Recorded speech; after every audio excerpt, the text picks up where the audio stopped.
Once upon a time, there lived a poor farmer and his old, hopeless mother at the foot of a mountain. They owned a bit of land which supplied them with food. They were also humble, peaceful, and happy. Shining was a kingdom governed by a despotic leader. He fears the failing of health and strength. This caused him to send out a cruel proclamation. The entire province was given strict orders to put all aged people to their death. The order made him very sad because he loved his mother very much. No one ever thought twice about going against the governor. The youth prepared what at that time considered the kindest mode of death. When his work ended, he took a quantity of unwhitened rice, which was the main food for the poor. He cooked, dried it, and tied it in a square cloth, which he carried in a bundle around his neck along a gourd filled with water. He lifted his helpless old mother to his back and started on his journey up the mountain. The road was long and steep. The narrow road was mostly used by the hunters and woodcutters. In some places they lost and confused, but he never gives up. He kept climbing upwards until he meets the summit of Obatsuyama, the mountain of abandoning of the dead. The mother's loving heart grew anxious, as her son did not know the mountain's paths. She's afraid his return from the journey would be dangerous, so she stretched forth her hand, snapping the twigs from bushes as they passed.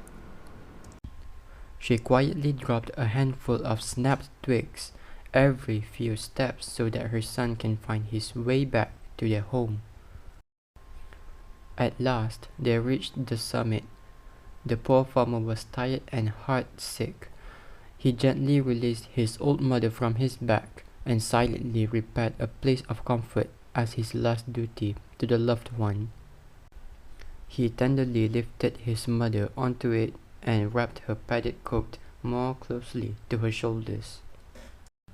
With tearful eyes and an aching heart, he wished his last farewell.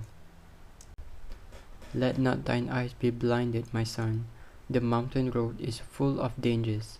Look carefully and follow the path which holds the piles of twigs. They will guide you to the familiar path farther down. Oh, honorable mother, your kindness breaks my heart. I will not leave you. Together we will follow the path of twigs, and together we will die. The trembling mother's voice was full of unselfish love as she gave her last words. The son was surprised and looked back over the path. His heart broke within, and bowing to the ground, he cried aloud. Once more, he shouldered his old mother and walked down the path through the shadows and the moonlight to the little hut in the valley. Beneath the kitchen floor was a walled closet for food, which was converted and hidden from view. The son hid his mother in there, supplying her with everything she needed, while continually watching and fearing she would be discovered. Time passed, and he was beginning to feel safe. The governor sent forth heralds bearing an unreasonable order.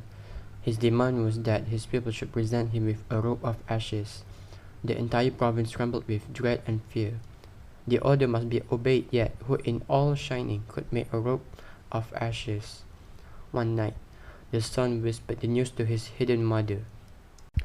Wait, I will think. Make a rope of twisted straw, then stretch it upon a row of flat stones and burn it on a windless night. He called the people together and did as she said. When the blaze died down, there upon the stones lay a rope of ashes. The governor was pleased of the youth's action and praised greatly, but he demanded to know where he had obtained his wisdom. The governor listened and then meditated in silence. Finally, he lifted his head. That very hour, the cruel law was abolished. Shining needs more than strength of youth. Ah, that I should have forgotten the well-known saying, with the crown of snow there comes the wisdom.